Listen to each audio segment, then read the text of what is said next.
सबसे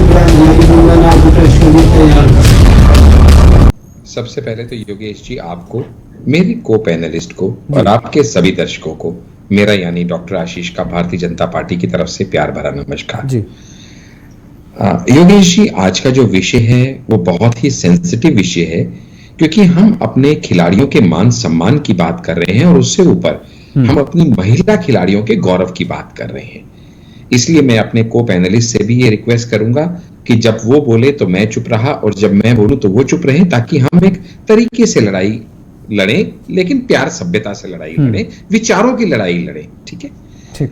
तो ऐसा है, ये पहले तो ये समझ लेना पड़ेगा कि भारतीय जनता पार्टी संविधान को सर्वोपरि मानती है, न्यायपालिका का परम न्याय करती है, परम आदर करती है, और जो भी संविधान के हिसाब से कार्य प्रणाली रहेगी वही हमें मान्य होगी।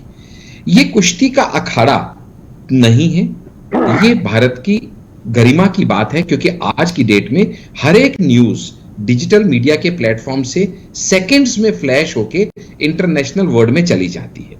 इसलिए ये बात समझनी पड़ेगी कि आज अगर मैं किसी के ऊपर कोई एलिगेशन लगाता हूं, तो पहली बात तो ये कि मैं एलिगेशन लगाऊं, इससे सामने वाला दोषी सिद्ध नहीं हो जाता।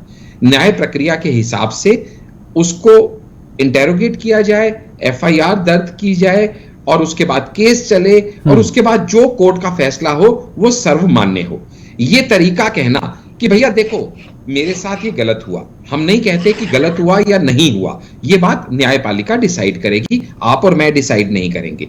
एक आदमी ने एलिगेशन लगाया, दूसरा खुद को गिल्टी नॉन गिल्टी प्लीड कर रहा है, ठीक है, डिफरेंस दोनों में रहेगा। लेकिन ये कहना कि भैया मेरी बात मान लो क्योंकि मैं आपके देश के लिए मेडल लाया, जिसके लिए हम उनका सम्मान करते हैं, लेकिन अगर मेरी बात नहीं मानोगे तो मैं तो धरने पे रह जाऊंगा, अगर मेरी बात नहीं मानोगे तो मैं तो अराजकता फैला दूंगा, मेरे कहने से एफआईआर नहीं करोगे तो मैं तो फिर देखो भैया, मैं तो देश भर के लोगों को अपील करूंगा कि सभी लोग जंतर मंतर पे आ जाओ, अगर मेरे कहने से तुम उसको अरेस्ट नहीं करोगे तो मैं तो खाप पंचायत को कहूंगा कि सारे किसानों को लेके आप यहां पे दिल्ली को दोबारा चोक कर दो, जैसे पिछले 13 महीने किया था वही सब अब दोबारा करो। और तब की जब इनके खुद के नेता राकेश टिकैत जी आदरणीय खुद कहते हैं कि ये प्रोटेस्ट तो लंबा चलने वाला है, इसका जल्दी फैसला होगा नहीं, यानी इस तरह का नैरेटिव सेट करना, जो लोग फैसला जल्दी करना चाहते हैं या उनके भी मन में यह बिठा देना कि भैया अभी जल्दी कुछ होने वाला नहीं है, जल्दबाजी मत मचाओ,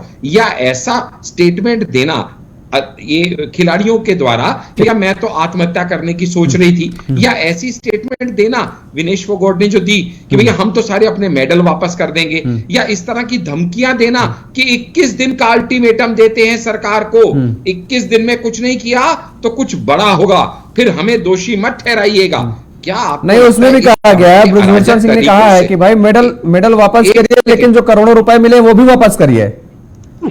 नहीं, मैं आपसे क्या कह रहा हूं सर, वो तो देखो आरोप प्रत्यारोप तो चलता रहेगा कि कौन क्या कह रहा है, कौन क्या नहीं कह रहा है, एलिगेशन काउंटर एलिगेशन चलती रहती है, लेकिन इसके ऊपर पूरे के पूरे विश्व में अपने भारत की छवि को खराब करना, या मैं ये आपसे सिर्फ एक बात पूछ रहा हूं कि अगर मैं आज किसी के ऊपर एलिगेशन लगाऊं तो वो कोर्ट लॉ मशीनरी अपने तरीके से काम करेगी, या मेरे कहने से हाथों हाथ इसको एफआईआर कर लो, हाथों हाथ इसको पद से हटा दो, हाथों हाथ इसको जेल में भेज दो। भैया सबसे बड़ा, सिर्फ आखिर के 10 सेकंड लूंगा योगेश जी, इस देश में सबसे ज्यादा अगर निर्मम और दिल को छूने वाला कोई केस हुआ था ना तो वो निर्भया का हुआ था। मैं कुछ तुलनात्मक बातें नहीं कर रहा हूं, मेरी बात को गलत या अन्यथा ना लेके जाया जाए, लेकिन निर्भया के केस में भी कोर्ट में प्रोसीडिंग्स चली थी, न्यायपालिका ने अपना फैसला दिया था, तर्क हुए थे और उसके बाद जो भी सजा दी गई मुलजिमों को वो सबने मानने की। हम यहां किसी को डिफेंड नहीं कर रहे हैं, हम सिर्फ ये कह रहे हैं कि आप एक संवैधानिक तरीके से कार्य प्रणाली को चलने दीजिए।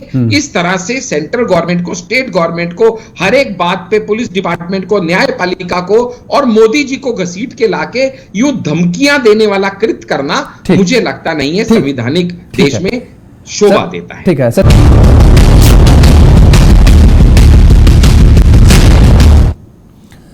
नमस्कार, बहुत स्वागत है आपका। आप देख रहे हैं JK 24/7 न्यूज और मैं हूं आपके साथ योगेश पांडे। राष्ट्रीय राजधानी दिल्ली में पहलवानों का धरना लगातार जारी है और इस बीच धरने को बड़ा समर्थन भी मिल रहा है। आम आदमी पार्टी, कांग्रेस, खाप पंचायतें और किसान संगठन तक पहलवानों के समर्थन में उतरे हुए हैं और लगातार जंतर मंतर पर जाकर पहलवानों के समर्थन में उनसे मुलाकात कर रहे हैं और उनकी लड़ाई में उनके साथ होने की बात भी कह रहे हैं। इस बीच बीजेपी सांसद और रेसलिंग फेडरेशन के पूर्व अध्यक्ष बृजभूषण सिंह की नार्को टेस्ट की चुनौती को रेसलर्स ने स्वीकार कर लिया है। बजरंग पूनिया ने कहा है कि हम सभी किसी भी टेस्ट के लिए तैयार हैं, लेकिन इसे सुप्रीम कोर्ट की निगरानी में कराया जाए। नार्को टेस्ट लाइव हो ताकि सवाल और जवाबों का पूरा देश सुने, यानी जो सवाल किए जाएं और जो जवाब दिए जाएं। एक तरफ बृजभूषण सिंह भी इस बात को लेकर के स्वीकारते हैं और वो तैयार हो चुके हैं नार्को टेस्ट के लिए। दूसरी तरफ अब ये पहलवान भी स्वीकार रहे हैं और ये नार्को टेस्ट के लिए तैयार हैं। तो महिला पहलवान और बृजभूषण आमने सामने नजर आ रहे हैं। पहलवानों के बृजभूषण के नार्को टेस्ट की चुनौती स्वीकार की है पहलवानों ने। हम तैयार हैं, पर सुप्रीम कोर्ट की निगरानी में लाइव नार्को टेस्ट कराया जाए, पहलवानों ने कहा है। मामला जितनी जल्दी खत्म हो उतना अच्छा है। बृजभूषण ने भी ये बात कही है। तो महिला पहलवान और बृजभूषण आमने सामने नजर आ रहे हैं। पहलवानों का बृजभूषण की नार्को टेस्ट की चुनौती स्वीकार की है पहलवानों ने, लेकिन एक शर्त रख दी है। उसमें कहा गया है कि सुप्रीम कोर्ट की निगरानी में लाइव टेस्ट कराया जाए, लाइव नार्को टेस्ट कराया जाए, ताकि देश और दुनिया सुन सके, सवाल और जवाबों को सुन सके, सच्चाई क्या है वो सामने आ सके।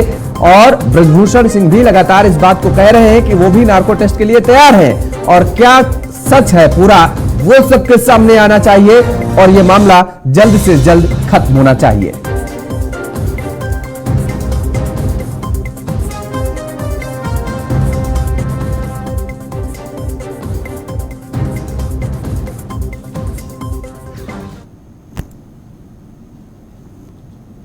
तो हम आपको सुनाते हैं कि दरअसल पहलवानों ने क्या कहा है। नार्को टेस्ट को लेकर के पहलवानों ने जो प्रतिक्रिया दी है वो हम आपको सुना रहे हैं। कल शाम को बृजभूषण जी ने एक बयान दिया कि भाई मैं नार्को टेस्ट के लिए तैयार हूँ। हमने तो पहले ही बोल दिया था कि भाई खिलाड़ी तैयार है, उनका नार्को टेस्ट करवाया जाए। और मैं मीडिया के माध्यम से यही बोलना चाहूंगा कि उनका नार्को, अगर वो रेडी है तो उनका नार्को टेस्ट करवाया जाए, माननीय सुप्रीम कोर्ट की निगरानी में हो और पूरा देश लाइव देखे उस चीज में कि उनसे क्या सवाल पूछे जा रहे हैं और क्या जो कंप्लेंट खिलाड़ियों ने दी है उनसे क्या सवाल पूछे जा रहे हैं। उन्होंने सिर्फ दो ही नाम लिए कि विनेश का और बजरंग का नार्को टेस्ट होना चाहिए। जिन्होंने 7 लड़कियों ने जो कंप्लेंट दी है उनका भी तो होना चाहिए ना। हम तैयार हैं, तो आप उस चीज के लिए अगर आप रेडी हो, पूरा देश में माननीय सुप्रीम कोर्ट से भी अपील करूंगा कि पूरा देश उस चीज को लाइव देखे कि क्या सवाल पूछे जा रहे हैं और उसके बाद जो वो दोषी पाया जाता है तो उस पर कार्रवाई होगी। इसके ऊपर भी एक बार, क्योंकि अभी तक उनके ना तो 164 के बयान हुए हैं, वो 500 किलोमीटर दूर बैठ के बोल रहा है कभी ये कर लो कभी वो कर लो। हम तो यहाँ उनके घर के पास बैठे 200 मीटर दूर है। तो हम उनसे पूछना चाहते हैं कि अभी तक आपके 164 के बयान नहीं हुए हैं, आप दूर दूर भाग रहे हो, आप लोगों को गुमराह कर रहे हो। उन्होंने नाम लिया है कल की विनेश और बजरंग का। मैं आपके माध्यम से बृजभूषण जी को कहना चाहती हूँ कि विनेश नहीं, जितनी भी लड़कियां हैं जिन्होंने कंप्लेंट दी है वो सब रेडी हैं नार्को टेस्ट के लिए और लाइव चलना चाहिए ताकि पूरे देश को पता चले कि उन्होंने देश की बेटियों के साथ में कितनी दरिंदगी और कितनी ज्यादती की है। पूरे देश को दिखना चाहिए। और अब हम आपको ग्राफिक के जरिए समझाने की कोशिश करेंगे कि आखिर बृजभूषण शरण सिंह पर क्या कुछ आरोप लगे हैं, इन पहलवानों की तरफ से क्या कुछ आरोप लगाए गए हैं। तो WFI अध्यक्ष और कुछ कोच लड़कियों का यौन उत्पीड़न करते हैं बृजभूषण सिंह, यह आरोप लगाया गया है। फेडरेशन के चहेते कोच महिला कोचों के साथ बदसलूकी करते हैं, यह भी बड़ा आरोप लगा है। विशेष रूप से राज्य और खिलाड़ियों को टारगेट किया जाता है, बड़ी बात कही गई है। खिलाड़ियों को मानसिक रूप से प्रताड़ित किया जाता है, बृजभूषण शरण सिंह की तरफ से यह बात कहा गया है। और अध्यक्ष गाली गलौज करते हैं, प्लेयर्स को पीटते हैं, हमें नीचा दिखाते हैं। और इसके साथ ही खिलाड़ियों के घायल होने पर फेडरेशन कोई जिम्मेदारी नहीं लेता है, ये खिलाड़ियों के आरोप हैं। फेडरेशन ने मेंटली टॉर्चर किया, मैं सुसाइड करने की सोच रही थी, विनेश फोगाट का यह बड़ा आरोप है। अध्यक्ष के आदेश यानी बृजभूषण के आदेशों पर रातों रात नियम बदल दिए जाते हैं, यह बड़ी बात कही गई है, बड़े आरोप लगाए गए हैं यहां पर। और इसके साथ ही यह भी कहा गया है दरअसल कि कुश्ती संघ हमारे निजी जीवन में दखल देता है। निजी जिंदगी में दखल देने की बात कही गई है। संघ के खिलाफ आवाज उठाने के कारण हमें धमकाया जा रहा है, ये बात भी कही गई है। ये बड़े आरोप लगाए गए हैं खिलाड़ियों की तरफ से। और रेसलर्स वर्सेस कुश्ती संघ अध्यक्ष विवाद में दरअसल अब तक क्या कुछ हुआ है वो आपको बता देते हैं। 18 जनवरी 2023 से धरना शुरू हुआ और खेल मंत्री ने पहलवानों से मुलाकात की और 21 जनवरी 2023 से वो धरना खत्म कर दिया गया जब पहला धरना शुरू हुआ था। 4 हफ्ते में जांच कमेटी की रिपोर्ट आई और जांच रिपोर्ट अब तक सार्वजनिक नहीं की गई है। 23 अप्रैल से एक बार फिर से यह धरना प्रदर्शन शुरू हो गया है और अब इस धरना प्रदर्शन को मजबूती के साथ दिया जा रहा है और इसमें कई लोगों का समर्थन मिल रहा है। 28 अप्रैल को ब्रजभूषण पर 2 एफआईआर दर्ज की गई। सुप्रीम कोर्ट के आदेश पर नाबालिग से यौन उत्पीड़न छेड़छाड़ के आरोप लगे। 3 मई को पुलिस पहलवानों में झड़प हुई। 7 मई को जंतर मंतर पर खाप महापंचायत पहुंची और सरकार को 15 दिन का अल्टीमेटम दिया गया। पुलिस ने ब्रजभूषण के भी बयान दर्ज किए हैं। इस दौरान ब्रजभूषण के बयान दर्ज किए जा चुके हैं, लेकिन खिलाड़ियों की मांग है कि गिरफ्तारी की जाए। और ओवरसाइट कमेटी ने अपनी रिपोर्ट सौंपी। 21 मई को रोहतक में खाप महापंचायत हुई। रेसलर्स के समर्थन का ऐलान किया गया। नार्को टेस्ट कराने के तैयार है ब्रजभूषण, बयान आया। पहलवानों ने भी नार्को टेस्ट की चुनौती स्वीकारी है। सुप्रीम कोर्ट की निगरानी में लाइव टेस्ट हो, पहलवानों की तरफ से यह बात कही गई है। तो लाइव टेस्ट होना चाहिए। वो कह रहे हैं कि दरअसल देश और दुनिया देखे कि क्या सवाल और क्या जवाब किए गए हैं। और अब आपको हम दिखा रहे हैं कि दरअसल किसका किसका समर्थन मिल रहा है इन पहलवानों को। आम आदमी पार्टी का समर्थन मिल रहा है, कांग्रेस का भी समर्थन मिल रहा है, कांग्रेस के नेता पहुंचे। आरएलडी का भी समर्थन मिल रहा है, आरएलडी के नेता भी पहुंच रहे हैं। खाप पंचायत भी समर्थन करती नजर आ रही है। इन किसान संगठन भी इनका पहलवानों का समर्थन करती नजर आ रही है। तो आम आदमी पार्टी, कांग्रेस, आरएलडी, खाप पंचायत और किसान संगठन, इन लोगों का समर्थन मिलता नजर आ रहा है और नेता लगातार पहलवानों से मुलाकात करने जा रहे हैं और मुलाकात करने के दौरान ही सरकार को भी कहीं ना कहीं निशाने पर, केंद्र सरकार को भी निशाने पर ले रहे हैं।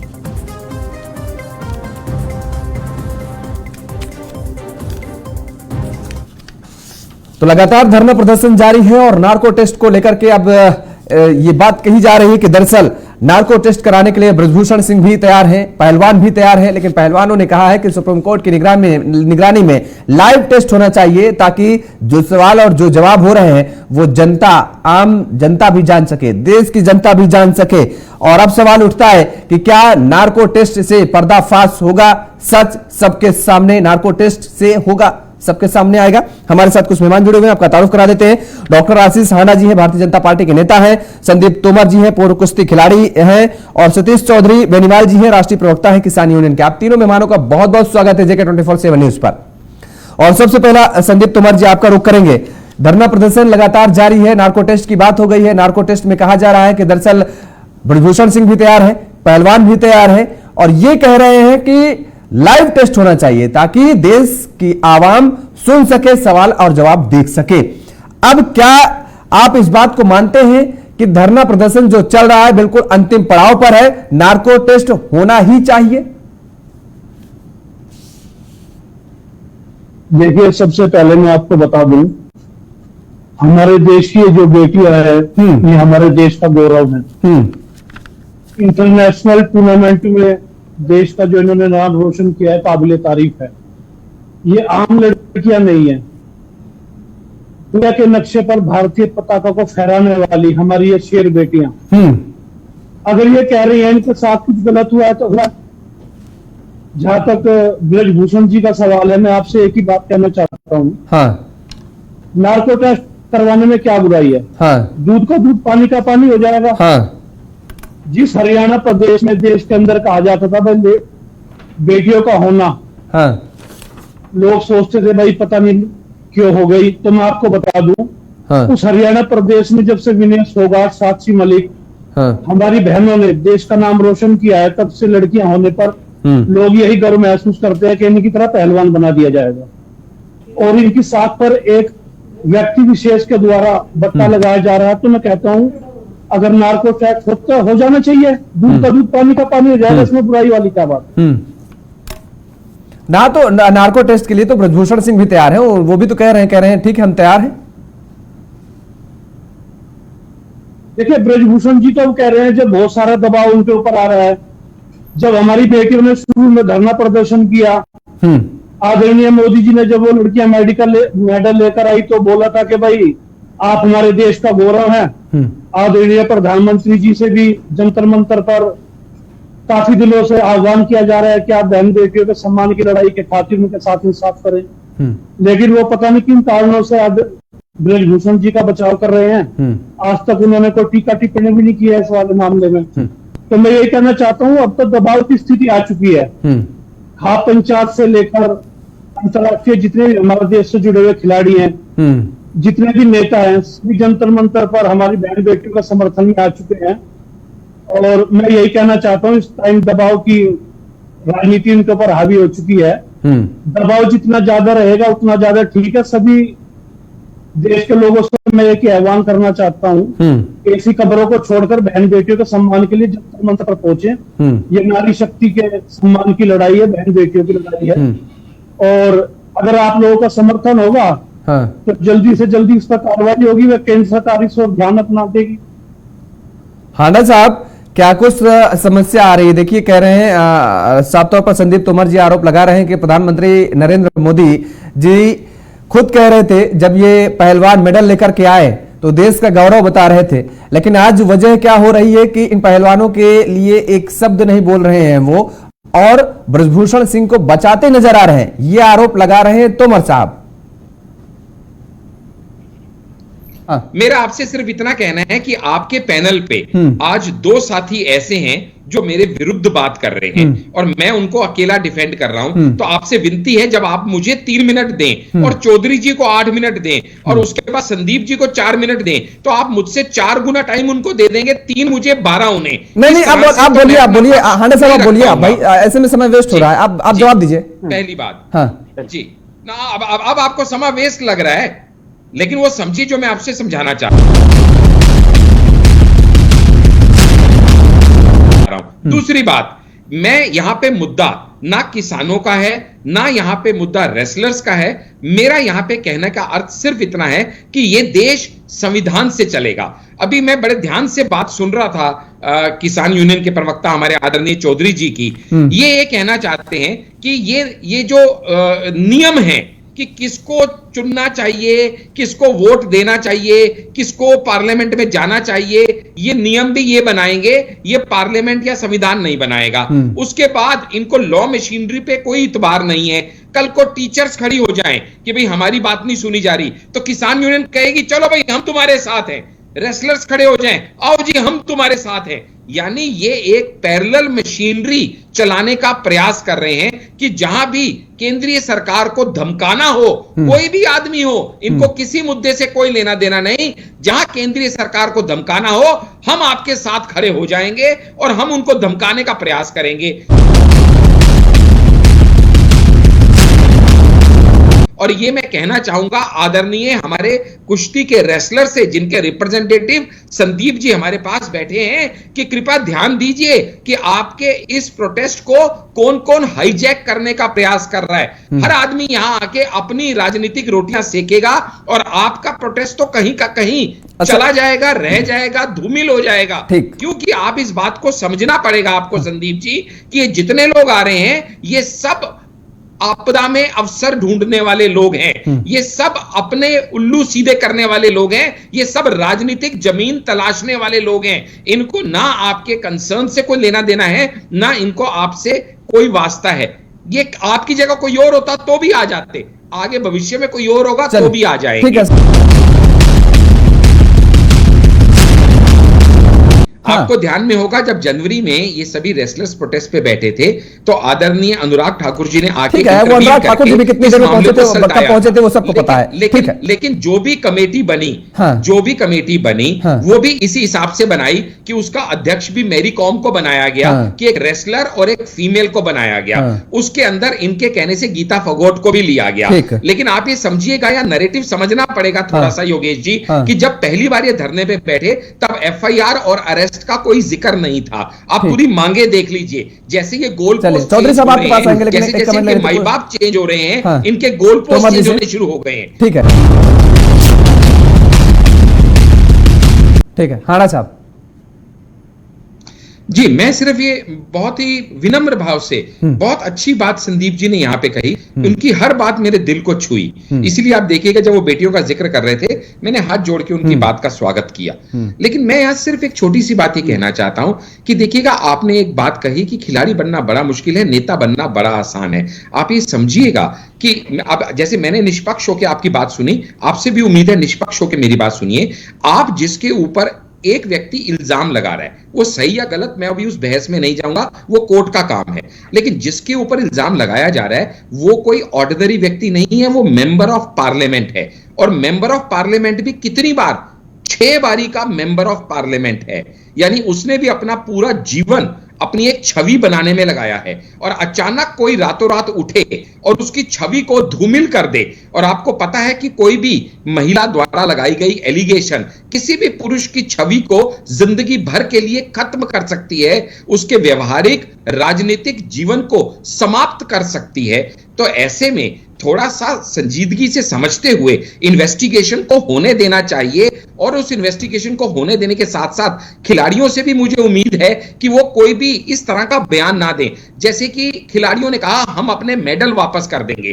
क्या आप देश को धमकाने का काम कर रहे हैं कि भैया हमारी सुनो, नहीं तो हम मेडल वापस कर देंगे? जब आप कहते हैं कि विनेश फिगोट जी का ये स्टेटमेंट है ट्विटर पे कि भैया मैं ये रिक्वेस्ट करती हूं, मैं तो कहती हूं आज के बाद किसी खिलाड़ी को इस देश के लिए मेडल लाना ही नहीं चाहिए। इस तरह की स्टेटमेंट देना आजकल के युग में, इंटरनेशनल वर्ल्ड में, क्या आप अपने देश की छवि खराब नहीं कर रहे हो? आपको बचना चाहिए पप्पू यादव जैसे लोगों से जो आपके यहां पे महिलाओं को सुरक्षा देने के लिए आ रहे हैं। वो पप्पू यादव जो एयरलाइंस में एयर होस्टेस को चप्पल से मारते हुए इल्जाम में पकड़े गए थे। आपको बचना चाहिए प्रियंका गांधी जैसे नेताओं से जो कहती हैं बेटी हूं, लड़ सकती हूं, लेकिन जब उन्हीं की अंगिता दत्त ने, असम की लीडर ने यह कहा कि मेरे ही युवा मोर्चा के नेता मुझे प्रताड़ित करते हैं, तो उन्होंने क्या किया? उस अंगिता दत्त को ही अपनी पार्टी से निकाल दिया। इतना उन्होंने उस बेटी का सम्मान किया। आपको ऐसे लोगों से बचना चाहिए। आपका जो प्रोटेस्ट है, आपकी जो मांग है, थोड़ा इंतजार कीजिए, थोड़ा सब्र कीजिए। देश को धमकाने का, न्यायिक व्यवस्था को अपने हाथ में लेने का इस तरह का आप कर्म मत कीजिए। और न्याय प्रणाली अगर आपकी नहीं सुनती, अगर आपको लगता है कि आपकी किसी कंप्लेंट पे एक्शन नहीं हुआ, तो आप वापस न्यायपालिका जा सकते हैं ना। देश की न्यायपालिका पे भरोसा रखिए, संविधान पे इतबार रखिए, आपको जरूर न्याय मिलेगा। और जो भी दोषी होगा उसको डेफिनेटली सजा मिलनी चाहिए, चाहे वो किसी भी पक्ष का हो।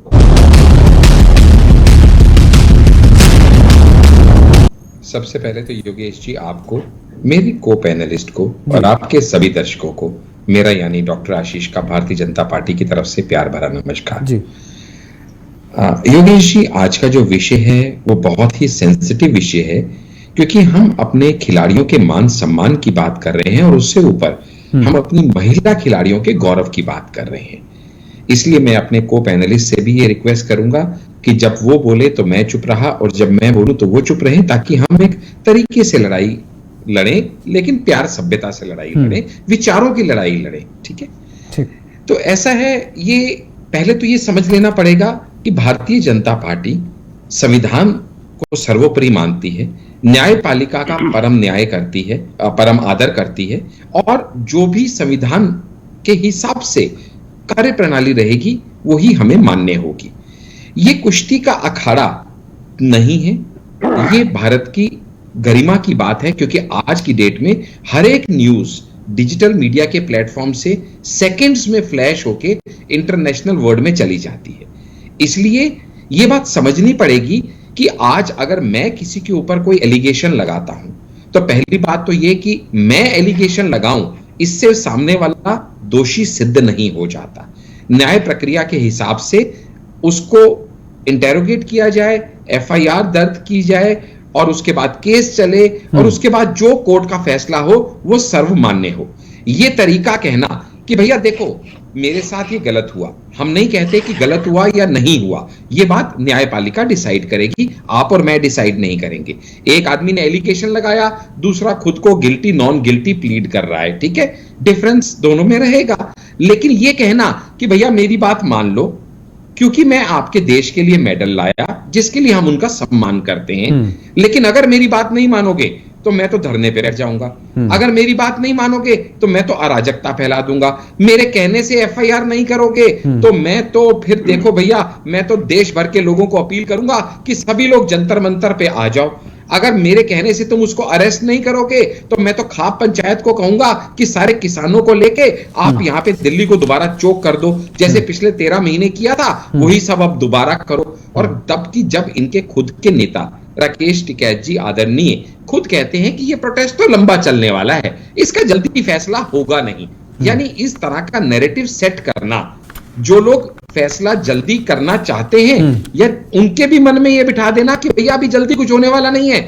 जल्दबाजी मत मचाओ, या ऐसा स्टेटमेंट देना ये खिलाड़ियों के द्वारा या मैं तो आत्महत्या करने की सोच रही थी, या ऐसी स्टेटमेंट देना विनेश फोगाट ने जो दी कि भैया हम तो सारे अपने मेडल वापस कर देंगे, या इस तरह की धमकियां देना कि 21 दिन का अल्टीमेटम देते हैं सरकार को, 21 दिन में कुछ नहीं किया तो कुछ बड़ा होगा, फिर हमें दोषी मत ठहराइएगा। क्या आप नहीं, उसमें भी कहा गया है, बृजभूषण सिंह ने कहा है कि भाई मेडल वापस करिए, लेकिन जो करोड़ों रुपए मिले वो भी वापस करिए। नहीं, मैं आपसे क्या कह रहा हूं सर, वो तो देखो आरोप प्रत्यारोप तो चलता रहेगा कि कौन क्या कह रहा है कौन क्या नहीं कह रहा है, एलिगेशन काउंटर एलिगेशन चलती रहती है, लेकिन इसके ऊपर पूरे के पूरे विश्व में अपने भारत की छवि को खराब करना, या मैं ये आपसे सिर्फ एक बात पूछ रहा हूं कि अगर मैं आज किसी के ऊपर एलिगेशन लगाऊं तो वो कोर्ट लॉ मशीनरी अपने तरीके से काम करेगी, या मेरे कहने से हाथों हाथ इसको एफआईआर कर लो, हाथों हाथ इसको पद से हटा दो, हाथों हाथ इसको जेल में भेज दो। भैया सबसे बड़ा, सिर्फ आखिर के 10 सेकंड लूंगा योगेश जी, इस देश में सबसे ज्यादा अगर निर्मम और दिल को छूने वाला कोई केस हुआ था ना तो वो निर्भया का हुआ था। मैं कुछ तुलनात्मक बातें नहीं कर रहा हूं, मेरी बात को गलत या अन्यथा ना लेके जाया जाए, लेकिन निर्भया के केस में भी कोर्ट में प्रोसीडिंग्स चली थी, न्यायपालिका ने अपना फैसला दिया था, तर्क हुए थे और उसके बाद जो भी सजा दी गई मुलजिमों को वो सबने मानने की। हम यहां किसी को डिफेंड नहीं कर रहे हैं, हम सिर्फ ये कह रहे हैं कि आप एक संवैधानिक तरीके से कार्य प्रणाली को चलने दीजिए। इस तरह से सेंट्रल गवर्नमेंट को, स्टेट गवर्नमेंट को, हर एक बात पे पुलिस डिपार्टमेंट को, न्यायपालिका को और मोदी जी को घसीट के लाके यूं धमकियां देने वाला कृत्य करना मुझे लगता नहीं है संवैधानिक देश में शोभा देता है। ठीक है सतीश चौधरी जी, क्या मायने निकाले जाएं कि ये भी मामला जल्दी सुलटने वाला नहीं है, लंबा खींचेगा मामला, और आपका समर्थन है, लेकिन समर्थन के साथ साथ क्या अब ये मान लिया जाए कि जिस तरीके से जंतर मंतर पर कोई भी पहुंच जाए और उसके बाद किसान उनका समर्थन करते नजर आए और किसानों के साथ खाप पंचायतें भी वहां पर पहुंचने, यानी अब कोई भी मामला हो तो कानून से परे अदालतों को नजरअंदाज कर सीधे धरना प्रदर्शन और सबको आह्वान कर दिया जाए देश भर की जनता को कि आइए धरना प्रदर्शन में हमारे साथ सहयोग करिए, जंतर मंतर पहुंचिए? योगेश जी, सबसे पहले तो मैं JK 24/7 आपके चैनल को धन्यवाद देना चाहूंगा जी। आप धन्यवाद के पात्र हैं। अभी मेरे पैनलिस्ट डॉक्टर आशीष राणा जी एक बात कह रहे थे कि बात शालीनता से हो। आज आपके चैनल के माध्यम से ये जो डिबेट होगी तो शालीनता में होगी, लेकिन काउंटर सवाल, क्योंकि राणा जी विद्वान व्यक्ति हैं, डॉक्टर आशीष राणा जी, और सत्ता पक्ष के प्रवक्ता हैं, वो मुझे सुन रहे होंगे संभवतः। नहीं, संभवतः नहीं सुन रहे हैं। मैं बड़े धैर्यपूर्वक उनकी जी सुन रहा हूं सर, मैं धैर्यपूर्वक चौधरी जी कहिए अपनी बात, मैं आपकी बात सुन रहा हूं। अब मैं उनको बताना चाहता हूं कि ये भारतीय संस्कृति की परंपरा रही है कि जब भी रोटी और बेटी इससे खिलवाड़ किया है किसी ने भी, किसी भी तरह की मानसिकतावादी लोगों ने रोटी और बेटी से खिलवाड़ किया है, तो भारतीय मूल के लोग उसे बर्दाश्त नहीं कर पाए। जहां तक बात रही किसान आंदोलन की, तो किसान आंदोलन भी तब ही छिड़ा था कि जब देश की सत्ताधारी सरकारें पूंजीपतियों की मानसिक गुलाम होके पेट की रोटी को पूंजीपतियों की तिजोरी में कैद करना चाहती थी, तो देश का किसान, देश का उपभोक्ता, देश का मजदूर खड़ा हुआ। आज भी जंतर मंतर पे देश की मान मर्यादा, देश का स्वाभिमान, देश का सम्मान और हमारी अपनी बहन बेटियों जिन्होंने देश का मान बढ़ाया है, जिन्होंने देश के गौरव को उसका परचम लहराया है, उन्होंने किसी भी, अब मान लो WFI के अध्यक्ष हैं, उन पे कोई आरोप लगता है, आरोप लगाना, आरोप सिद्ध हो जाना, उसमें जमीन आसमान का अंतर होता है।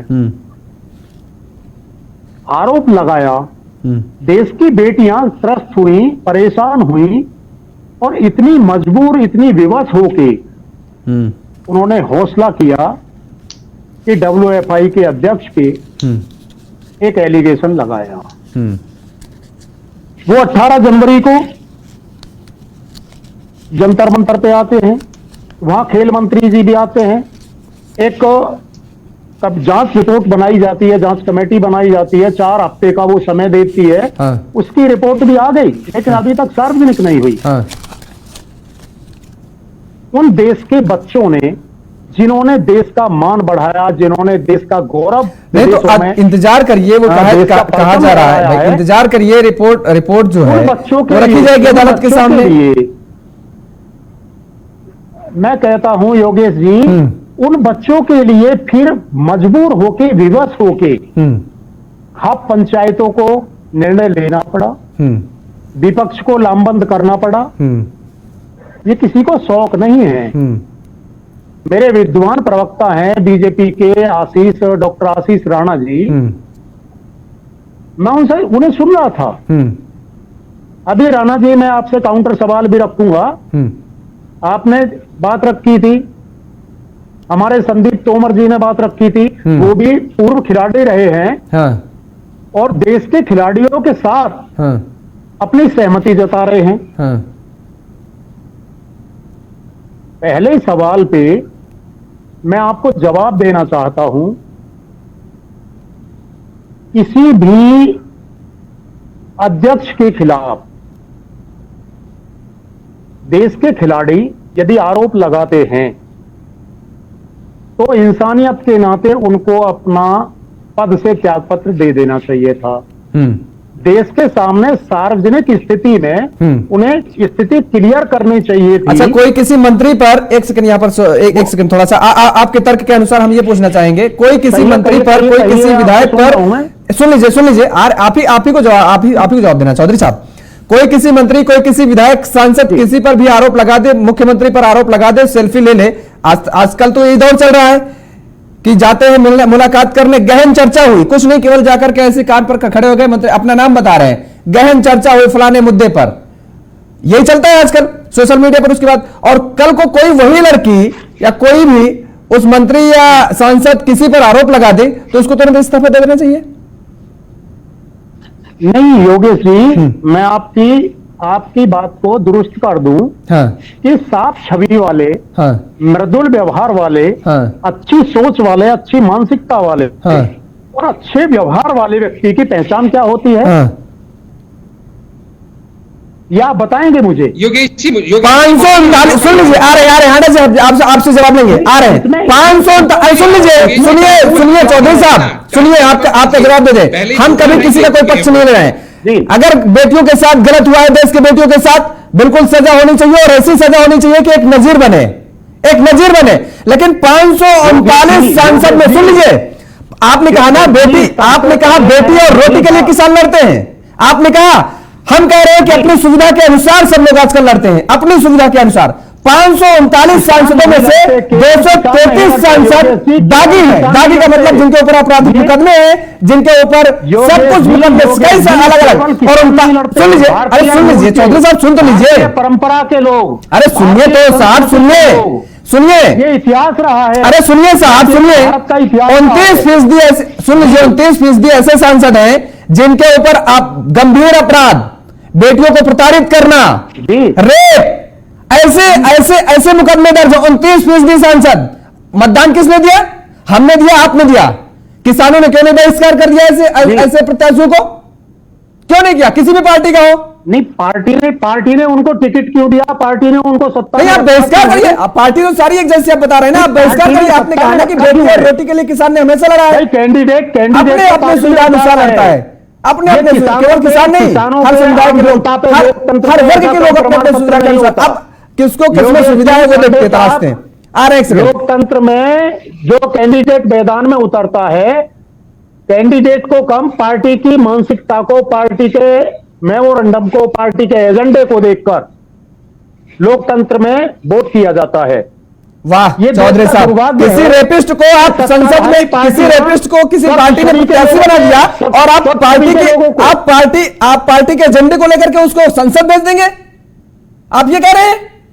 किसी पार्टी ने एक रेपिस्ट को प्रत्याशी बना दिया और आप कह रहे हो उस प्रत्याशी को हम नहीं देखेंगे, हम पार्टी के एजेंडे को देखेंगे। पार्टी क्या हमारे लिए कह रही है, हम उसको देखेंगे, उसकी विचारधारा को देखेंगे, और आप उस रेपिस्ट को संसद भेज देंगे और कल को फिर इस तरह धरना देंगे। आप कहेंगे कि नहीं वो रेपिस्ट था, उसके ऊपर पहले कितने मुकदमे थे, आप फिर ये कहेंगे होंगे, आपका चैनल प्रमाण पत्र देता होगा। मुझे नहीं लगता है लोकतंत्र में आम आदमी को, गांव देहात के लोगों को, गांव देहात के लोगों को पता नहीं होता। आपको नहीं पता होता, गांव देहात बहुत जानकार हो गया है। सोशल मीडिया पर एडीआर रिपोर्ट पूरे सार्वजनिक हो जाती है, सबको अपना अपना पूरा हिसाब देना होता है। आ रहे हैं आपके पास, आएंगे। एक कमेंट हांडा साहब से ले लेते हैं, उसके बाद संदीप तोमर जी के पास आएंगे। हांडा साहब जवाब दीजिए भाई। देखिए इतने सारे आरोप लगाए जा रहे हैं, चौधरी साहब कह रहे हैं कि हाँ आप बोलिए। मैंने सुन लिए।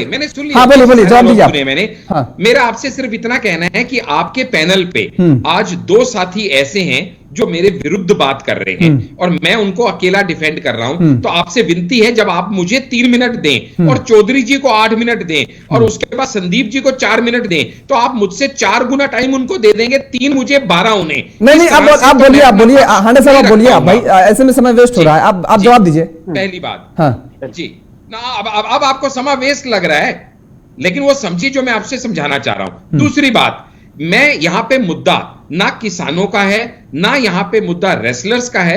मेरा यहां पे कहने का अर्थ सिर्फ इतना है कि ये देश संविधान से चलेगा। अभी मैं बड़े ध्यान से बात सुन रहा था किसान यूनियन के प्रवक्ता हमारे आदरणीय चौधरी जी की। ये कहना चाहते हैं कि ये जो नियम है कि किसको चुनना चाहिए, किसको वोट देना चाहिए, किसको पार्लियामेंट में जाना चाहिए, ये नियम भी ये बनाएंगे, ये पार्लियामेंट या संविधान नहीं बनाएगा। उसके बाद इनको लॉ मशीनरी पे कोई इतबार नहीं है। कल को टीचर्स खड़ी हो जाएं कि भाई हमारी बात नहीं सुनी जा रही, तो किसान यूनियन कहेगी चलो भाई हम तुम्हारे साथ हैं। रेसलर्स खड़े हो जाएं, आओ जी हम तुम्हारे साथ हैं। यानी ये एक पैरेलल मशीनरी चलाने का प्रयास कर रहे हैं कि जहां भी केंद्रीय सरकार को धमकाना हो, कोई भी आदमी हो, इनको किसी मुद्दे से कोई लेना देना नहीं, जहां केंद्रीय सरकार को धमकाना हो हम आपके साथ खड़े हो जाएंगे और हम उनको धमकाने का प्रयास करेंगे। और ये मैं कहना चाहूंगा आदरणीय हमारे कुश्ती के रेसलर से, जिनके रिप्रेजेंटेटिव संदीप जी हमारे पास बैठे हैं, कि कृपया ध्यान दीजिए कि आपके इस प्रोटेस्ट को कौन कौन हाईजैक करने का प्रयास कर रहा है। हर आदमी यहां आके अपनी राजनीतिक रोटियां सेकेगा और आपका प्रोटेस्ट तो कहीं का कहीं चला जाएगा, रह जाएगा, धूमिल हो जाएगा। क्योंकि आप इस बात को समझना पड़ेगा आपको संदीप जी कि ये जितने लोग आ रहे हैं ये सब आपदा में अवसर ढूंढने वाले लोग हैं, ये सब अपने उल्लू सीधे करने वाले लोग हैं, ये सब राजनीतिक जमीन तलाशने वाले लोग हैं। इनको ना आपके कंसर्न से कोई लेना देना है, ना इनको आपसे कोई वास्ता है। ये आपकी जगह कोई और होता तो भी आ जाते, आगे भविष्य में कोई और होगा तो भी आ जाएंगे। ठीक है संदीप जी, एक छोटा सा जवाब ये दे दीजिए। दूसरी एक छोटा सा जवाब दीजिए। महिला विकास मंत्री जो है छोटे छोटे मुद्दों पर तुरंत ट्वीट करती हैं, छोटे छोटे मुद्दों पर। इस पूरे मामले पर अभी तक उनका हमने कोई ट्वीट नहीं देखा है, मिलने जाने के तो छोड़ दीजिए। देखिएगा, उसका बहुत सिंपल सा ये है कि जब पार्टी लाइन को फॉलो करता है हमारा हर सेनानी, अगर पार्टी लाइन ये है कि अभी वेट एंड वॉच की, हम ये सिर्फ देखना चाहते हैं, हम ये एक्सपोज करना चाहते हैं कि कौन कौन सी ब्रिगेड यहां पे लगी हुई है। अरे आश्वासन दे देती कि बेटियों हम आपके साथ हैं, थोड़ा सा सब्र करिए, धैर्य रखिए, इंतजार करिए, मामला सुप्रीम कोर्ट में है, अब पुलिस कार्रवाई कर रही, थोड़ा सा भरोसा दे देती, सब्र दे देती। वैसे तो बहुत तेज मुझे नजर आती है, कहीं भी कोई मामला होता है तुरंत ट्वीट कट से निकल जाता है। जी, आपको ध्यान में होगा जब जनवरी में ये सभी रेसलर्स प्रोटेस्ट पे बैठे थे तो आदरणीय अनुराग ठाकुर जी ने आके, ठीक है, वो अनुराग ठाकुर जी भी कितनी देर में पहुंचे थे वो सबको पता है। लेकिन जो भी कमेटी बनी, जो भी कमेटी बनी वो भी इसी हिसाब से बनाई कि उसका अध्यक्ष भी मैरी कॉम को बनाया गया, कि एक रेसलर और एक फीमेल को बनाया गया, उसके अंदर इनके कहने से गीता फगोट को भी लिया गया। लेकिन आप ये समझिएगा या नैरेटिव समझना पड़ेगा थोड़ा सा योगेश जी, कि जब पहली बार ये धरने पे बैठे तब FIR और अरेस्ट का कोई जिक्र नहीं था। आप पूरी मांगे देख लीजिए, जैसे ये गोल पोस्ट चौधरी साहब आपके पास आएंगे, लेकिन जैसे इनके माई बाप चेंज हो रहे हैं, इनके गोल पोस्ट चेंज होने शुरू हो गए हैं। ठीक है तोमर जी, देखिए दो बातें यहां पर आई हैं। हमारे साथ भारतीय जनता पार्टी के नेता हांडा साहब बैठे हैं, वो कह रहे हैं कि पहले तो आप बचिए इन लोगों से जो अपना उल्लू सीधा कर रहे हैं, कोई भी धरना प्रदर्शन हो जाता है वहां पहुंच जाते हैं। दूसरी बात, ओवरसाइट कमेटी का गठन किया गया, उसमें मैरी कॉम जैसे खिलाड़ी को उसमें इन्वॉल्व किया गया, मुझे नहीं लगता है कि उनसे बेहतर कोई खिलाड़ी होगा देश में। और सबसे बड़ी बात यह कि जब जनवरी में यह पूरा मामला सामने आया उस दौरान FIR क्यों नहीं कराई गई? FIR की कोई बात ही नहीं थी। देखिए, सबसे पहले तो मैं हमारे बीजेपी के जो प्रवक्ता है उनसे एक बात कहना चाहता हूं, कोई भी पहलवान एक दिन में तैयार नहीं होता। ऑडियो नहीं आ रहा है संदीप जी का। अच्छा पहलवान तैयार करने में। हांडा साहब आप ऑडियो आ रहा आपको? जी, अब आ गया आवाज आ रही है सर? हाँ आ रही है, बोलिए। आगे सर, अब आगे। मैं ये कहना चाहता हूं जो हमारे देश के स्टार पहलवान हैं, बहुत दुर्भाग्य की बात है आज वो टेंटों में पड़े हुए हैं। ओलंपिक में मेडल लाना बहुत बड़े सम्मान की बात होती है और ये हर किसी व्यक्ति के बस की बात नहीं होती। नेता बनना हमारे देश में बहुत आसान है, खिलाड़ी बनना बहुत मुश्किल है। ना खिलाड़ी बनने में किसी आरक्षण मिलता है। हमारे बीजेपी के नेता से मैं एक ही बात कहना चाहता हूं कि नेताजी, बहन बेटियां सबकी एक जैसी है, देश समान है। ये कोई भी बीजेपी की कोई भी नेता, कोई भी प्रवक्ता आज तक किसी पहलवान से मिलने नहीं आई हमारी बहन बेटियों से। आप पार्टी गाइडलाइन के हिसाब से चलना मैं मानता हूं आपकी मजबूरी है, लेकिन मैं एक बात ये कहना चाहता हूं, क्या अगर यही केस किसी आम व्यक्ति के खिलाफ होता, क्या अब तक उसे पुलिस पकड़कर अरेस्ट करके जेल में डाल देती? अगर यही किसी कांग्रेस के किसी व्यक्ति ने किया होता तो आप भी इस तरह का इससे विरोध करते। लेकिन कोई भी नेता बीजेपी का बहन बेटियों के पक्ष में नहीं बोल रहा। कोई भी बेटी अपने पर ऐसा एलिगेशन लगाने को तैयार नहीं होती, वो झूठ नहीं बोल रही है। आप कृपया उनका साथ दें। पहलवान बेटियां हैं, देश का गौरव है। बहुत दुर्भाग्य की बात है कि इस मुद्दे पर राजनीति शुरू हो गई है। देखता हूं बहुत दुख होता है। जिन लड़कियों ने देश के लिए मेडल जीते, आज वो खुले आसमान के नीचे जंतर मंतर पर है, उनकी प्रैक्टिस छुटी हुई है। जिस चीज के लिए हमारी बहनें जानी जाती हैं, आने वाले समय में फिर बहुत सारी टूर्नामेंट हैं, ओलंपिक के लिए भी फिर तैयारी करनी है। अगर वो जंतर मंतर करेंगे, तैयारी कैसी होगी? इससे देश का ही नुकसान है। मैं सभी देश के नेताओं से एक ही अपील करना चाहता हूं, इस मुद्दे को लंबा ना कर बहन बेटियों का सम्मान है, देश का गौरव है। अंतर्राष्ट्रीय स्तर पर भी देश की जो गरिमा है वो खराब हो रही है। सभी देश की बहन बेटियों और पहलवानों खिलाड़ियों की तरफ से मेरा आदरणीय मोदी जी से एक ही निवेदन है, मोदी जी इस वाले मुद्दे को जल्दी से जल्दी खत्म करें। बिल्कुल, मैं बहन बेटियों के सम्मान को देखते हुए उनका गौरव उन्हें वापस दिला। खत्म होना चाहिए तोमर साहब। लेकिन यहां पर सवाल यह उठता है कि जब बर्मिंघम में जब विनेश जीतती हैं, मेडल पाती हैं, तो वो कहती हैं कि ये सब कुछ जो हुआ है वो अध्यक्ष साहब की वजह से हो पाया है। दूसरी बात, साक्षी की जब शादी होती है तो घर में जो साड़ियां आती हैं पूरा परिवार देखता है, उसमें ये बताया जाता है उनके परिवारों की तरफ से, उनकी तरफ से, कि जो सब हुआ है ये अध्यक्ष साहब की वजह से हो पाया रहा है। ये जो सब आप देख रहे हैं, इसके क्या मायने निकाले जाए? और आप उसके बाद आप ये आरोप इतना बड़ा लगा देते हैं, संगीन आरोप लगा देते हैं। देखिए ऐसा है, साड़ी देना, शादी में शामिल होना एक अलग बात है। कोई भी पहलवान बेटी ऐसा एलिगेशन कभी किसी के ऊपर नहीं लगाती, खासकर जिन बहनों ने देश का राष्ट्र का गौरव बढ़ाया हो। अखाड़े में आप जाओ, आपको एक दिन में आप उसको गलत वे से मत लीजिएगा, गलत वे से मत लीजिएगा तोमर साहब। अगर मेरी बहन बेटी के साथ या आपकी बहन बेटी के साथ ऐसा हो और घर में साड़ियां आए और उस व्यक्ति को इनवाइट, मान लीजिए इनवाइट भी किया गया किसी मजबूरी की वजह से कि आगे खेलना है वगैरह वगैरह, तमाम सारे तर्क दिए जा रहे हैं, क्या हम ये हंसते हुए कहेंगे कि ये जो हुआ है, जो आप देख रहे हैं, जो व्यवस्था है, ये अध्यक्ष साहब की देन है? हम कहेंगे या आप कहेंगे?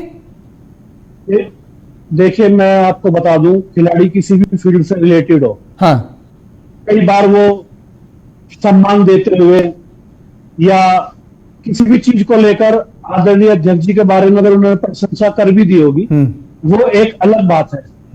लेकिन जहां से सम्मान की बात जुड़ी हुई है, देखो कभी ना कभी तो आवाज उठती है, किसी ना किसी के माध्यम से उठती है। हिंदुस्तान के खेल इतिहास में एक काला अध्याय है। यही है कि किसी के अंदर ही है और किसी खेल के अंदर भी हो सकता है।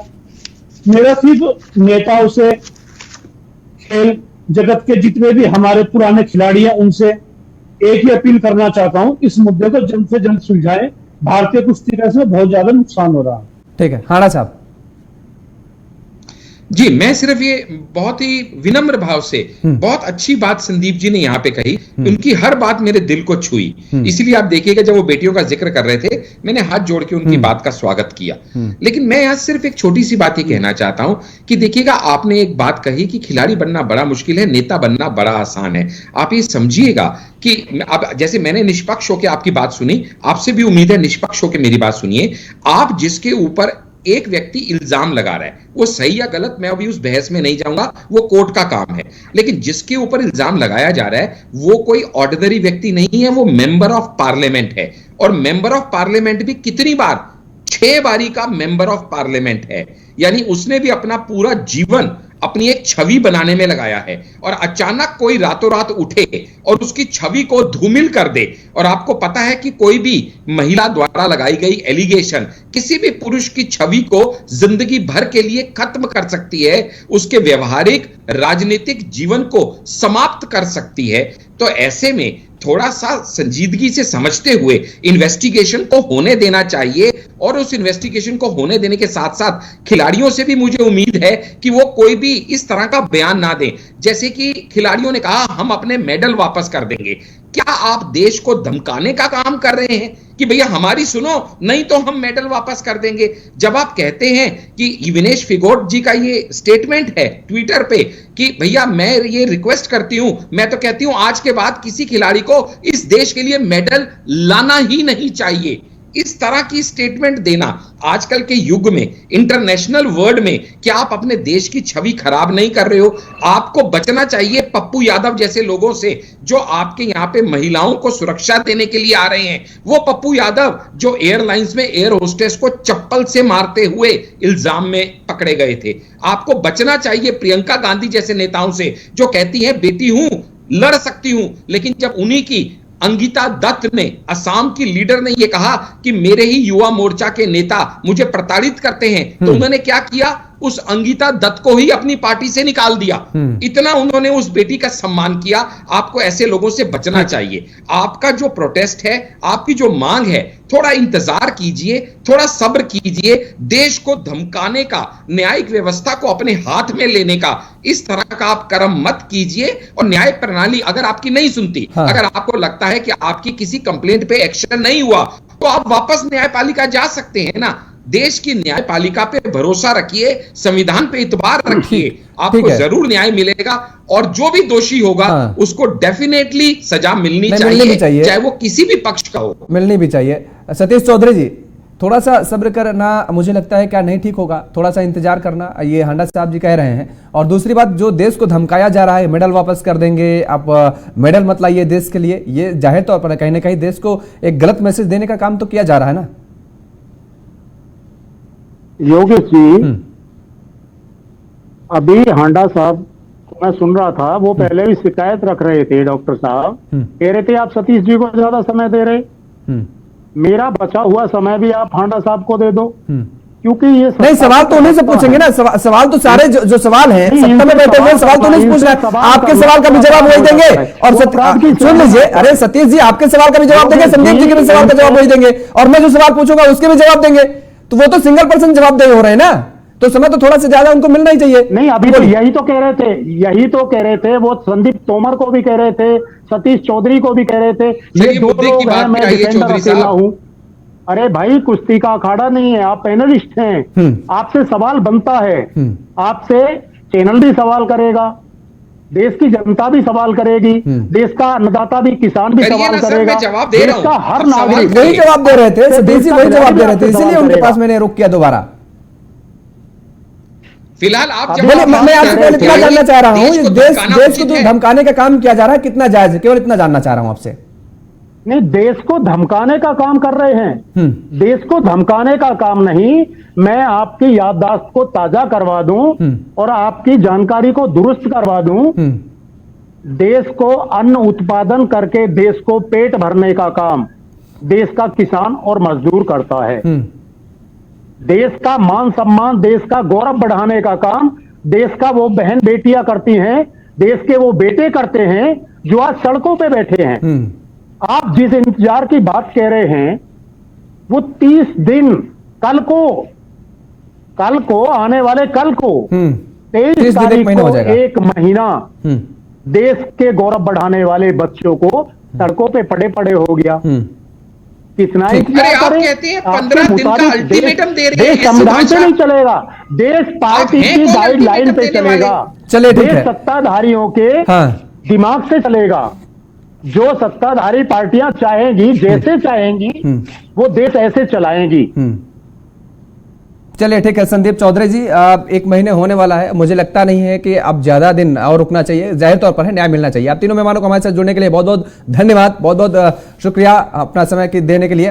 तो जाहिर तौर पर जिस तरीके से नार्को टेस्ट को लेकर की कही जा रही है बात कि दरअसल नार्को टेस्ट कराया जाए, और दोनों पक्ष के लोग यानी ब्रजभूषण सिंह और पहलवान दोनों अब नार्को टेस्ट के लिए तैयार है, लेकिन देखने वाली बात यह होगी कि नार्को टेस्ट कब होगा, मिलनी भी चाहिए। सतीश चौधरी जी, थोड़ा सा सब्र करना मुझे लगता है क्या नहीं ठीक होगा, थोड़ा सा इंतजार करना, ये हांडा साहब जी कह रहे हैं। और दूसरी बात, जो देश को धमकाया जा रहा है मेडल वापस कर देंगे, आप मेडल मत लाइए देश के लिए, ये जाहिर तौर पर कहीं ना कहीं देश को एक गलत मैसेज देने का काम तो किया जा रहा है ना। योगेश जी, अभी हांडा साहब मैं सुन रहा था, वो पहले भी शिकायत रख रहे थे डॉक्टर साहब, कह रहे थे आप सतीश जी को ज्यादा समय दे रहे। मेरा बचा हुआ समय भी आप हांडा साहब को दे दो, क्योंकि ये नहीं, सवाल तो उन्हीं से पूछेंगे ना। सवाल तो सारे जो सवाल हैं, सत्ता में बैठे हुए सवाल तो उन्हीं से पूछ रहे हैं। आपके सवाल का भी जवाब वही देंगे, और सुन लीजिए, अरे सतीश जी आपके सवाल का भी जवाब देंगे, संदीप जी के भी सवाल का जवाब वही देंगे, और मैं जो सवाल पूछूंगा उसके भी जवाब देंगे।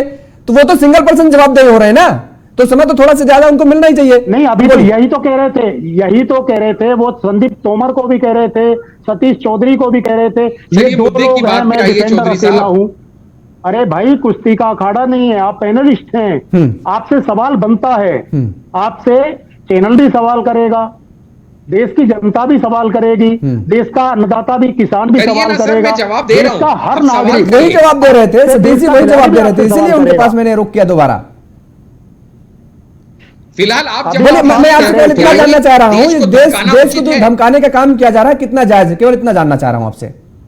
नहीं, देश को धमकाने का काम कर रहे हैं, देश को धमकाने का काम नहीं, मैं आपकी याददाश्त को ताजा करवा दूं और आपकी जानकारी को दुरुस्त करवा दूं।